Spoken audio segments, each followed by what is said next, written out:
different. Oh, of course. Right. You need like a standard of Something. On fire tonight, yada, yada, yada.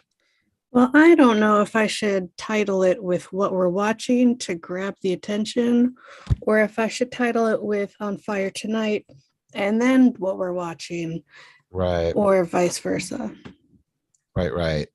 I don't think there's a wrong answer, just like, and even if you've done it different ways in the past, you can just choose one and decide that that's like gonna be your thing going forward. Okay. Right? Don't you think? Yeah, for sure. Like it doesn't, you don't have to like, if you don't like the way you did it the first time or the second time or whatever.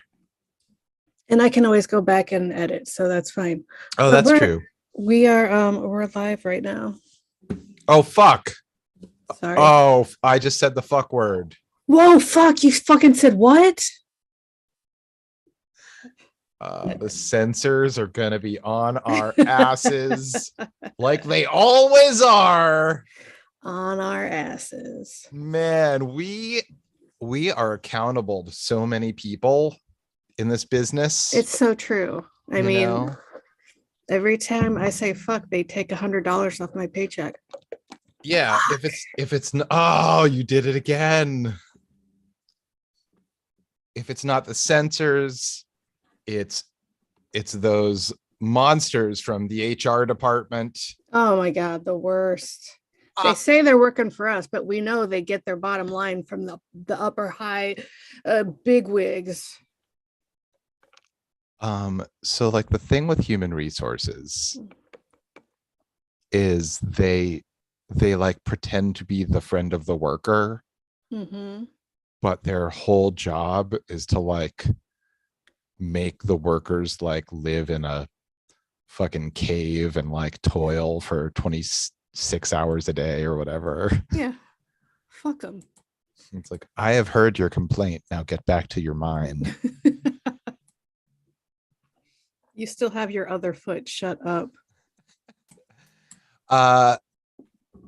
So I heard your complaint about the executive, but he signs my check. Right. So are you quitting?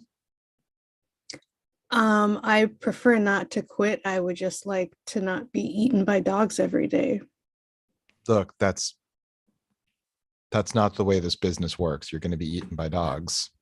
I don't think that's legal per se, but also, when you make a deal, you make a deal. I'm not getting my eaten by dogs bonus that I was promised. So I have a problem with all of this. My understanding is that the eating by dogs bonus was like a hypothetical. Oh, okay. So nobody promised you an eaten by dogs bonus. You signed up to work in the mines. There are dogs in the mines. Why are there dogs in the mines? Security reasons, of course. Okay, that makes sense. Yeah.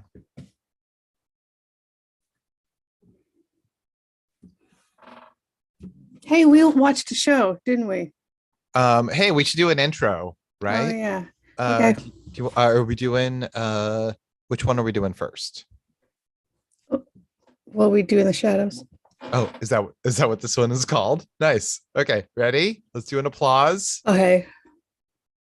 Woo!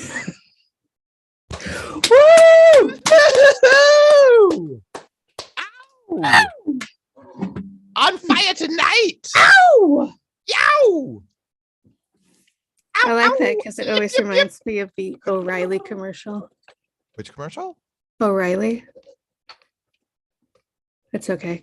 Anyway, we watched. Are you talking about Bill O'Reilly? No. Wait, what commercial? Auto parts store. Oh. So Bill O'Reilly never advertised for the auto parts store. This is like a real missed opportunity for both of them. Yeah, he doesn't own it though. I'm pretty sure he owns it. Fuck it, we'll do it live. I think about that every day. It makes my heart warm. uh so that guy used to be on the landscape a whole lot. Anyway, we're here talking about a show that we watched called What We Do in the Shadows, season 1, episode 2. I fucking love this show so much. It's fantastic. Wait, why does this look all weird? What happened here? What's What do you going mean? on? What looks weird? I just realized this is like framed super fucked up. There's a little bit of ghostiness at the bottom. Is that what you mean? No, I mean it's like totally, there's a huge chunk of white on one side. I don't see that on my side. That's because you're not watching on Twitch. Oh. Well, neither is anyone else. Ah! So Now it's fixed. We're our best audience. Yay! What we do in the shadows. What we do in the shadows. So for any of you tuning in, please know that all we do is spoil the episode. We just talk about the episode. So if you haven't seen it, that's please on you, watch it. It's not brand new. It's years old. So yeah. I mean, we're not spoiling something new. And you could be listening to this 1,000 years from now. Mm-hmm. Because the legacy of On Fire Tonight will live forever. It's true. And YouTube and Twitch, yes. Mm-hmm.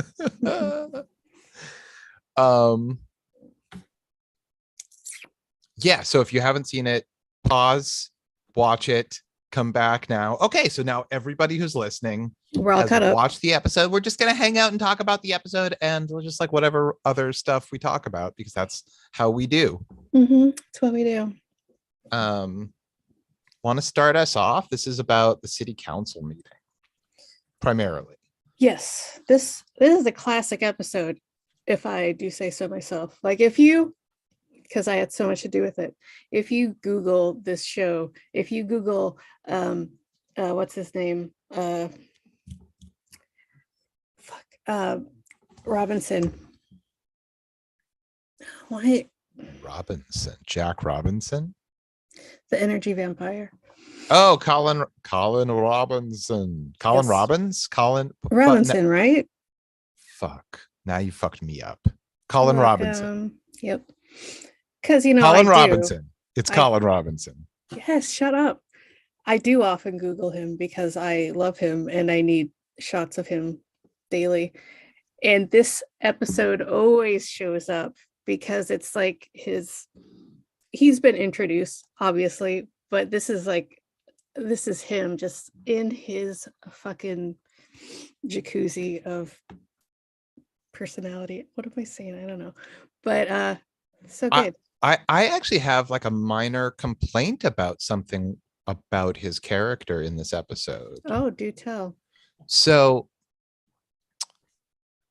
from the difference between episode 1 and episode 2 for Nadia and Laszlo is they completely redefined their like relationship with having sex with other people. In the first episode, it was a secret that each of them had affairs with the Baron. And in episode 2, they were like, they just completely threw that out. And I'm glad they did.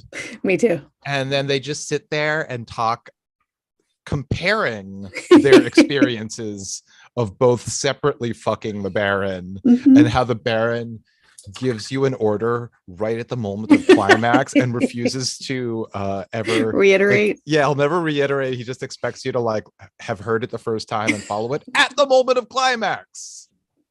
See, I chose to believe that was they never really talked about it before. I mean, why would they? Oh, so you think that like what's happened between episodes is they just had like a heart to heart and they're just like, wait, you've been fucking him too? So have I. Oh my God, that's crazy. And so on. That works. That works fine. Like even if there is no explanation, I'm fine with that too. But for Colin Robinson, and this is like a real this is just jumping to the end of the episode. Yeah. To begin with, there's like a huge melee at the city council because Nandor the Relentless has taken over Doug Peterson. Oh yes. And wants him to like unseat Barbara Lazaro. I love how it's just very like the so they've been ordered to take over the New World, or maybe just take over Staten Island by the Baron. Like, you know, you got to start somewhere. Right. And so Colin Robinson tells them like, oh, you want to know like who runs this town? It takes him to the city council meeting where he goes there to bore people and do a mega feed where he's just draining their energy by being extremely boring at the beginning of the thing. So good. So jump to the end of the episode. Right. Mega feed is great. Like that makes total sense. And I love it. So at the end of the episode, Doug Peterson, who's been like glamored and is like, you know, a darkness is coming. Like he's screaming about monsters and stuff. Yes. He's tackled by a security guard and like everyone's super upset. And Colin Robinson is glowing and he's like, I can't stand up right now, if you know what I mean. Right. Which is a funny line. Yes. But he gets off not on excitement from other people, but the lack of it. Yes. He steals your energy and your joy. He doesn't feed on your energy and joy. Right. So I mean, I like the line, I can't stand up right now, if you know what I mean, but I don't feel like it's appropriate to that. And I hadn't ever thought about that until you said it just now, but you're right. It is not in his character. I mean, maybe I'm like seeing him too smallly, but I don't know. Do you want to find a good rationale why that might fit? I mean, the energy vampire. The energy vampire steals your energy. Mm-hmm. But if you're already like bored and down, you're not going to have a lot of energy. So I don't know. It's I don't think it works. What I'm saying is you're making me think way too hard about it. Yeah, I'm sorry. I'm sorry. No, I know I hate it, but I know, because it's a fun fucking ride and like. No, I mean thinking. And I think that he, like his character just making people bored wouldn't be good for stealing energy. I would think that he would want to hype them up and then steal their energy. But like throughout the rest of the show, he was I know, literally that's what putting I'm saying. people to sleep. That's what I'm saying. Like his entire character doesn't necessarily make sense as an energy vampire, but this instance does. So you just made me think way too much about it, and it's not, whatever. That's fine. All right. Well, I guess put a pin in that one. I don't know. No, that's fine. We'll forget it now. They are taking the bus to the meeting, and Colin Robinson is going on about how so many people focus on the day aspect of Daywalker, but there's so much walking involved too. And so like they all turn into bats to try to like get away from him, but nobody knows where they're going. Okay. Laszlo confronts Barbara Lazaro asking what she wants done. She's like, what are you talking about? Do I know you? Like, is this about council business? See, okay. Eventually she's like, there's too many raccoons. I do some other raccoons. He's like, not a problem. And she comes to her door the next day and there's just a pile of dead raccoons, which terrifies her because gross. But then she's going at the city council meeting. She's like freaking out and going on about it. I mean, sure. But he doesn't account for it because he's just like sitting in his chair stewing like that was a gift. Why wasn't he just like, that was a gift. That was me. It was great. It's awesome. You're welcome. Well, because they're trying to act in secret. They're trying to undermine secretly. Like after he asks what she wants, he also then glamours her and says, you will remember nothing. And then the baby that she's holding, he says, you will remember nothing at all. Is that something that we're going to revisit like years down the line where like there's like a brainwashed person that like, oh, I hope so. Because like, so, Beanie Feldstein's character gets turned into a vampire by Nadia in what she thinks is like some college lesbian experimentation. Yeah, so sweet. She's like, what am I doing? This is college. A beautiful older woman like is paying attention to me. Like, what if we did mouth stuff? Like, yes, let's do mouth stuff. Also, when Beanie Feldstein's character says, I'm a virgin, the way Nadia turns like with her like delicious face to camera is so fucking great. I love it so much. It's so filthy and wonderful.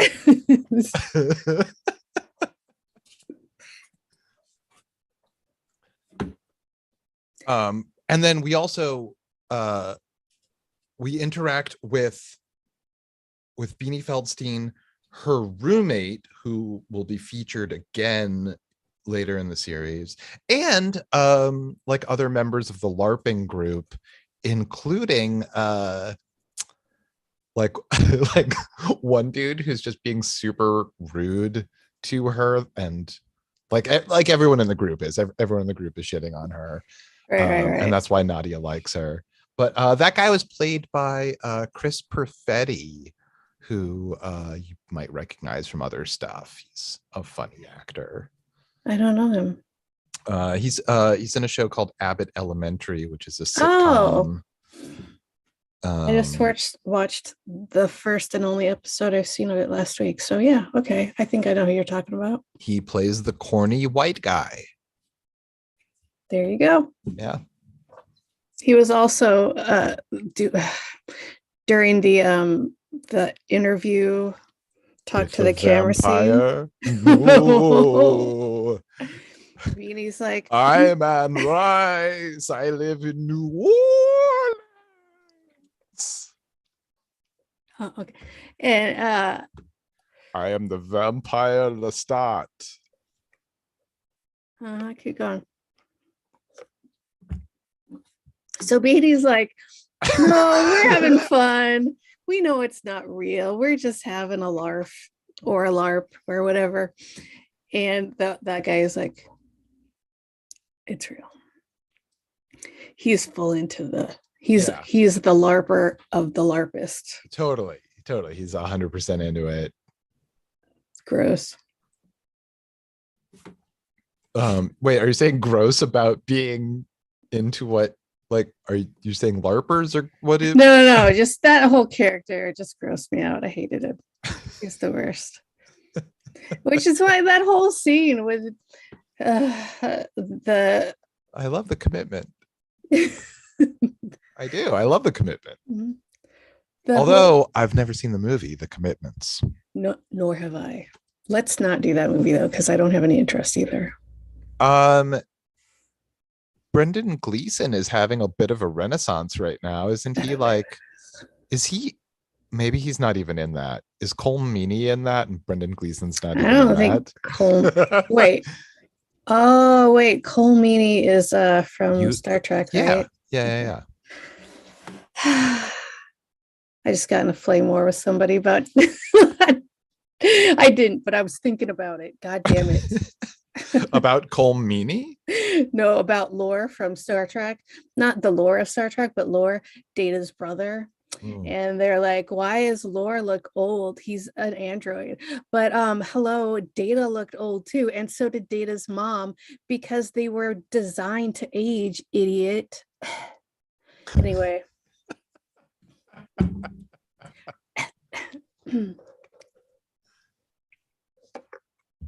Say hello to the night, lost in the shadows.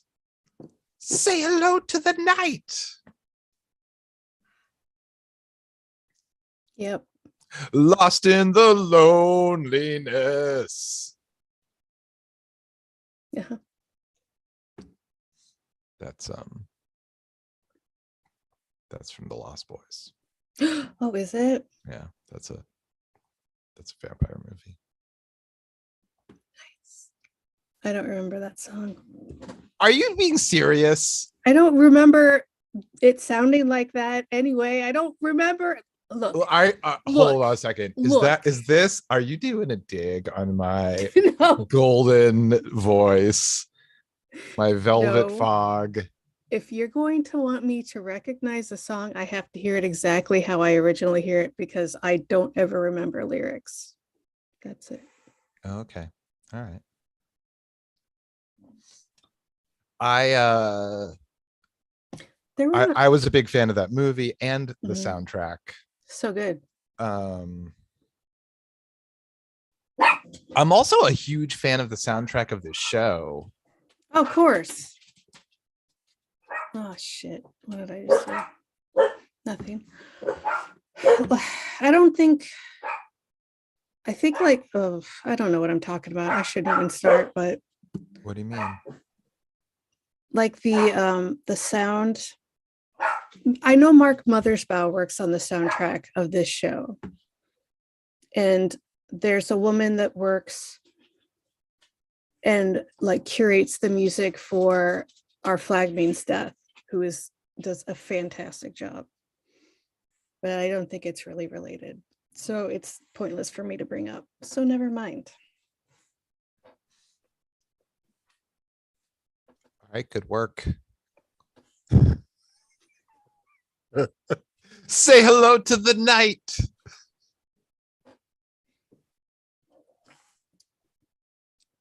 Yep. We open up flying over water. And then we're flying over the boardwalk. It's night in Santa Carla.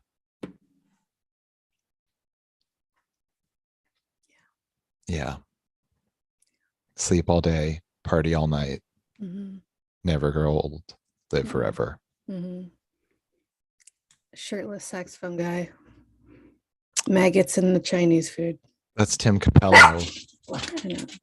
And by the way, there weren't maggots in the Chinese food. It was just a joke, a harmless jape. You like those maggots? I said, do you like those maggots? You're eating worms, Michael. Wait, something happened. I don't hear you anymore. Yeah, I was starting to talk even though I muted my mic because my dogs are being loud. Do you want to like give them a treat? No. All right. Okay. Talk more about Lost Boys. Okay. So so while Tressa's on mute, stay on mute until I allow you off of mute. I guess there's some wild doggy adventures happening on her side of the Zoom.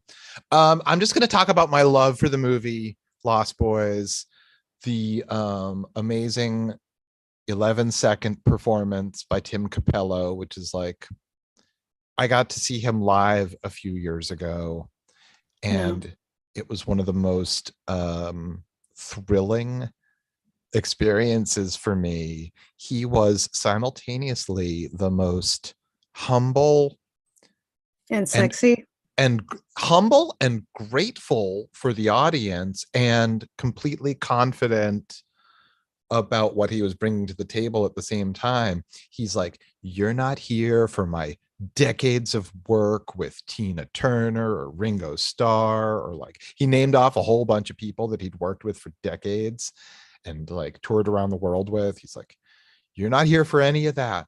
You're here for 11 seconds. And the real star of that scene is Jamie Gertz. And he plays a whole concert. He's like, I'm gonna play it, but you're gonna have to wait. It's gonna be at the end. So eventually he gets to I Still Believe. He plays it amazing. Then he stops. He has like a PowerPoint video presentation where he teaches you the dance moves that Jamie Gertz does in the scene. And he's like composed a song to teach you those dance moves.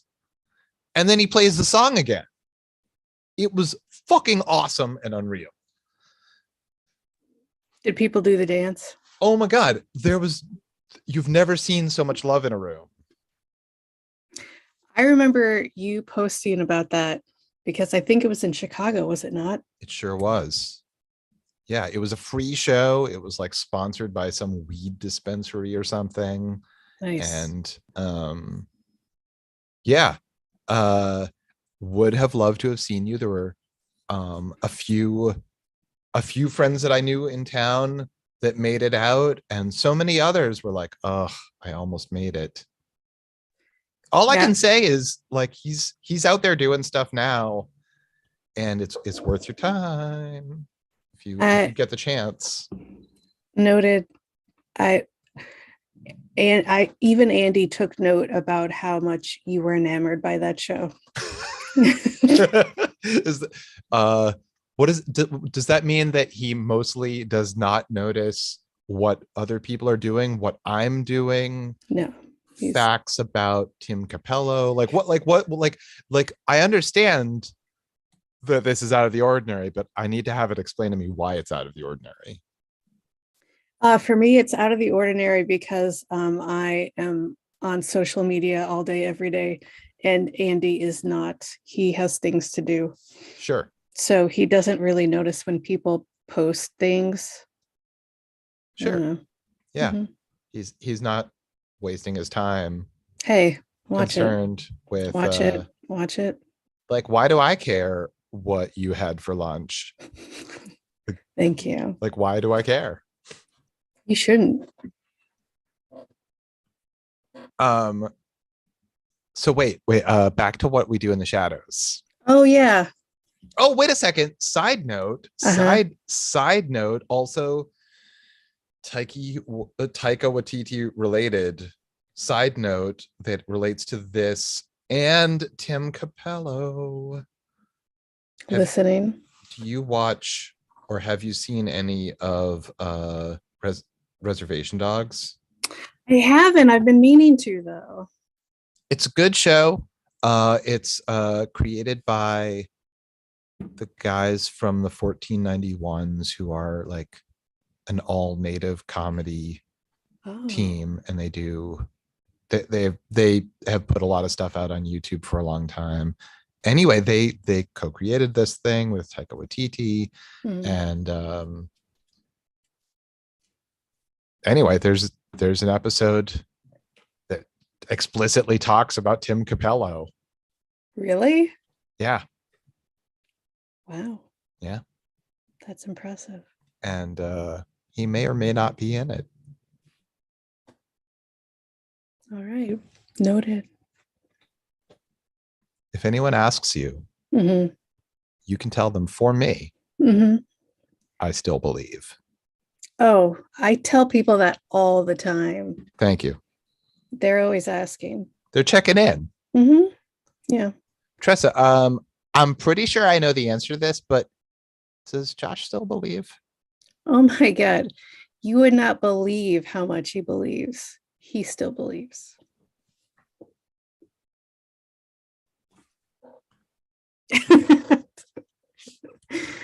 Yeah, so yeah. They're at the city council, right?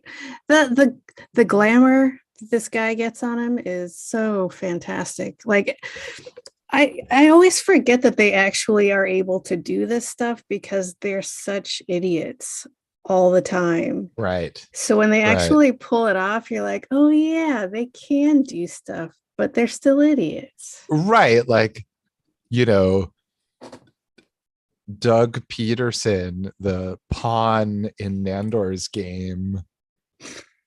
Like he's not effectual. Like he's just driven a man mad.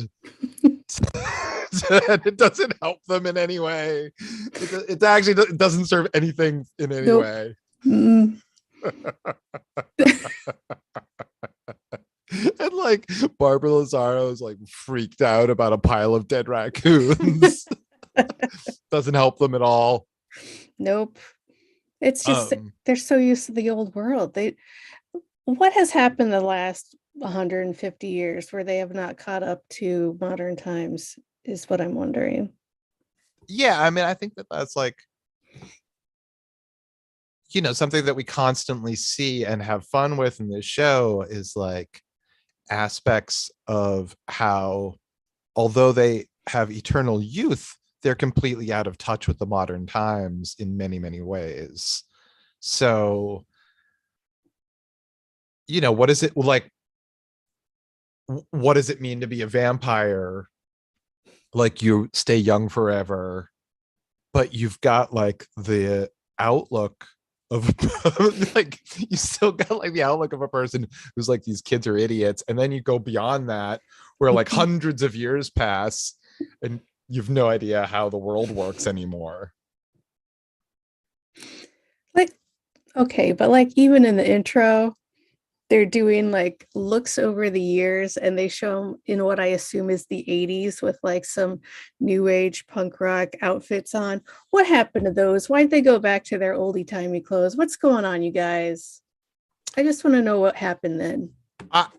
Yeah, I mean, I love that. Like, I love seeing. I love it so much. But I also love the fact that we never take a deep dive into that. Like, yeah, I feel like the deeper you go, if we were to have like a flashback scene of them in like the 80s or something, it would only be disappointing. So just, you know, just seeing like photos of that, that's great. Like, I can freely imagine that they were fucking dickheads decades earlier in a similar fashion that they are now. Like, you know, like we have yet to watch and review episodes where like they go to a nightclub, but like they're not, you know, it's not like the Blade vampires where you're going to the blood rave and like you're just for some reason like being a vampire in Blade means being like Eurotrash. And I'm so sorry, that's really racist of me. If we have any Eurotrash listeners, I want to apologize to you and your terrible taste. Bam. You're bringing up stuff that's just reminding me of other stuff that happened so much later in the series, and I am so excited to get to watch it all again. Yeah, I mean, this show is fucking amazing. Like, it's really a gift that keeps on giving. And I mean, I guess if anyone who works on this show is listening, don't let me stop you from doing a flashback episode. Like I'm a huge fan of this show, and if you decide that doing a flashback episode with characters to like any other time would be fun, I'm there for it. I'll take that ride. But you can't though, because it's a documentary style show. Well, but I mean, fuck it. Like we've seen, like we will in the future see the vampires interact with their own ghosts. So like, you know, why not? Like, I'm just saying. Like, yep. That's a good episode. I don't think there's any reason to think that like we couldn't have some wormhole through space and time and have the camera crew go with them. I hate that idea.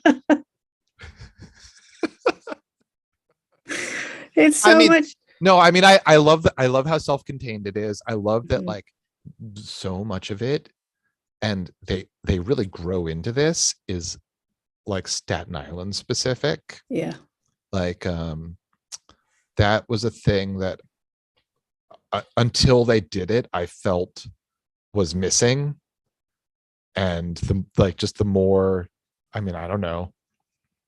Till they did what? I like when you set a show in a specific place, it can just be like Anywhere USA, or it can have like the very specific types that are particular to that region. It can be the third character of the program. Exactly. This is the Law and Order Dunk Dunk Vampire Edition, Vampire Intent. Bloodthirsty Intent.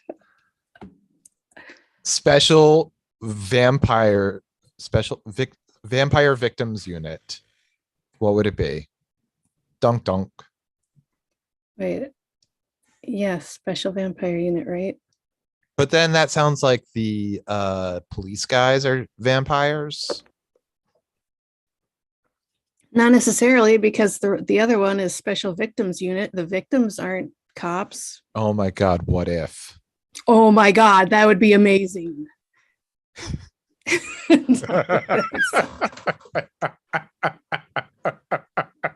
We've cracked the code, Dick Wolf.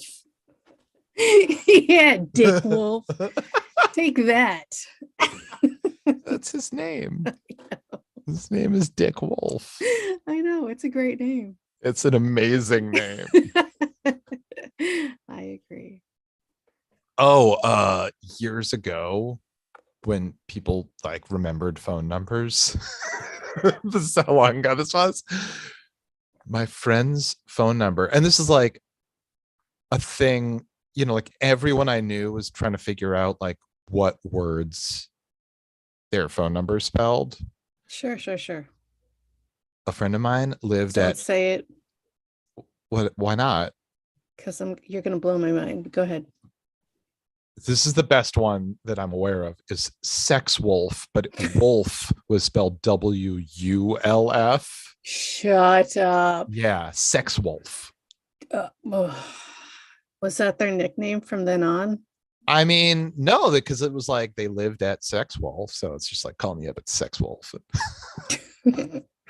I'm At one point, I lived at Studs 97. Wow. Yeah. A whole bunch of people lived at this one place that spelled hardcore with no E at the end. Wow. Yeah. That's gross. Hardcore? It just reminds me of porn. There's also a musical style. Yeah, that's gross too. I was recently trying to make a playlist of hardcore covers of old Oi songs, and there are fewer of them than I thought there would be. A lot of Oi covers are kind of like they're not bringing a ton to the table, where they're basically trying to replicate the original pretty closely. All right, they're not making it their own. Yeah, I mean, a few people definitely made it their own, but like fewer than I thought. I'm sorry. Thank you. You're welcome. Thank you. Yeah, it's a great day of mourning for the hardcore Oi cover community.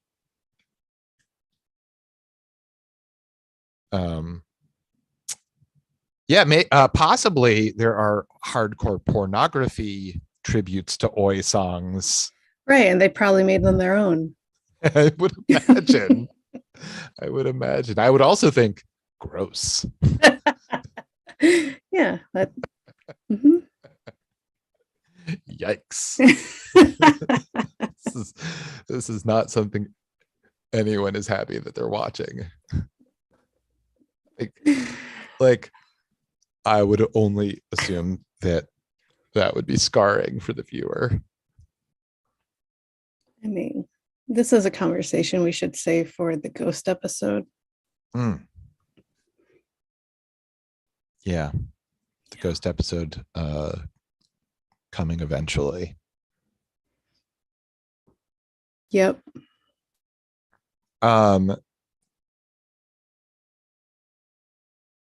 we get to see some early shitting on Guillermo in this episode. Nandor is holding Guillermo over his head so that he can dust the chandelier. The chandelier. Thank you very much. You're welcome. And he's like, careful of the spider's house. Wouldn't like it if a spider came and dusted your house. And then the Baron's familiar who's creeping everybody out by just like being there and being like this creepy old lady keeps appearing. And he's like, oh, fuck. Man, she's like as bad as Guillermo. He's always there. As he's holding Guillermo, just talking about him in the third person. He's already forgotten about. Mm-hmm. There's a scene where they're all the last scene where they're at the city council, and they're like, Nadia, what took you so long? Where have you been? And she's like, I'm sorry, I was making a vampire. And Guillermo was like, what? No, wait, what? What? So good. Poor Guillermo. Poor Guillermo is right.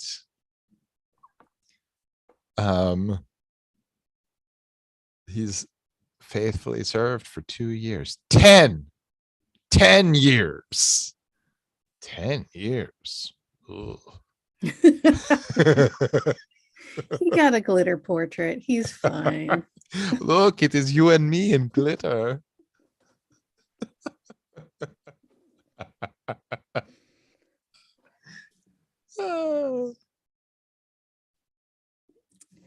And then at the end of the makeout session, which was just Nadia sucking Beanie's blood, she makes Beanie drink her own blood because that's how you make vampire, as everyone knows.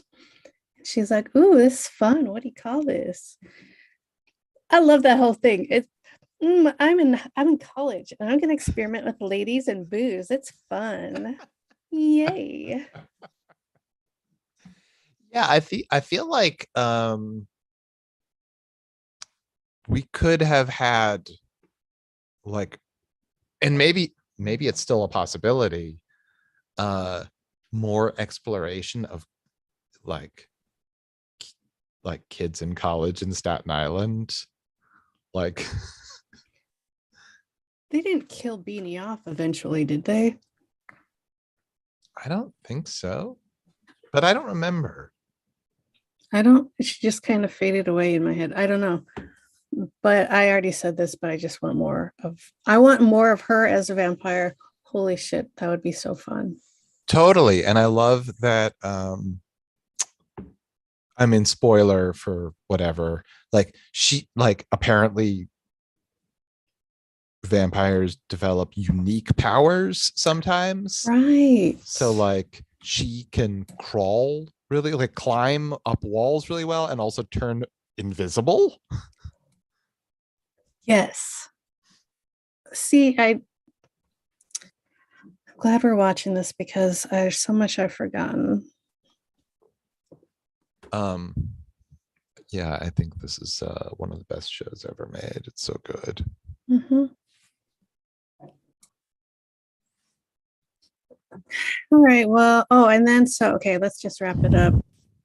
Guys, I think that's all we have time for today, unfortunately. Oh, but we have to wrap it up in a different, we still have to go through the beautiful scene where Beanie is dying.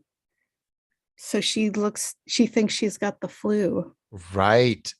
And she's projectile vomiting. Yeah, because vampires can't eat human food. No, they cannot. And her roommate, who we will see again later, is there to bear witness to all of it. The look on her poor face after the projectile vomiting in front of the camera, she's just like, I don't, what? So confused. All right, now you wrap it up. Go! Guys, I'm so sorry. I would love to talk to you about this episode for days on end, but I got to go watch Lost Boys. So we got to wrap this one up. Thank you for visiting us. We are on fire tonight.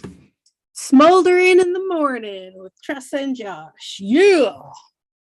Not convinced about smoldering in the morning. I kind of hate it, but I like that it makes you upset. I love that you only do it because it upsets me. Love it. All right, and cue our music outro. There we go. All right, sweet. Bye. I'll